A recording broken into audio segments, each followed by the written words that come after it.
আপনারা জানেন সারা বাংলাদেশে দুর্নীতির বিরুদ্ধে একমাত্র কণ্ঠস্বর, অন্যায়ের বিরুদ্ধে একমাত্র কণ্ঠস্বর, যে কণ্ঠস্বরকে দমন করার জন্য কিছুদিন পূর্বে মোবাইলের মাধ্যমে ওনাকে হুমকি দেওয়া হয় যে ওনার জীবন কেড়ে নিয়ে যাবে।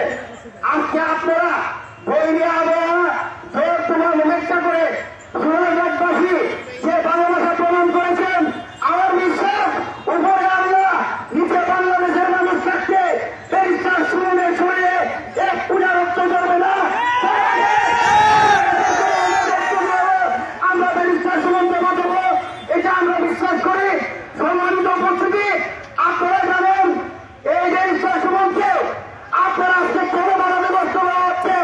একটি কারণ ব্যারিস্টার সুমন যদি বেঁচে থাকে সোনারঘাট মাধবপুরে বিগত দিনে যে উন্নয়ন হয় নাই, এই উন্নয়ন আগামী 100 বছরে, আগামী 5 বছরে উন্নয়নের মধ্য দিয়ে তা প্রমাণ হবে।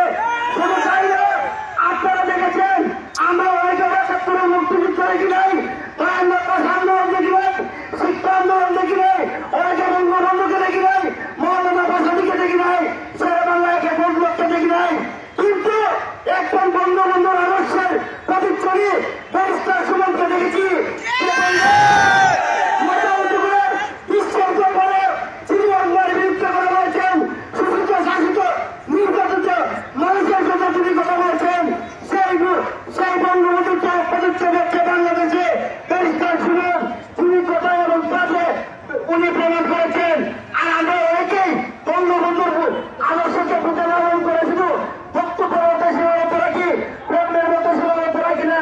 তাই আসুন আমরা সোনারঘাট মাধবপুরের জনগণে অভিনন্দন সন্তান হিসেবে যদি প্রশাসন দ্রুত আসামিকে গ্রেপ্তার না করে, আমি করে দিতে চাই অভিনন্দন সর্বস্তরের ছাত্র সমাজকে নিয়ে টাকা সিলেক্ট প্রশাসন অনির্দিষ্টকালের জন্য অবরোধ করবে।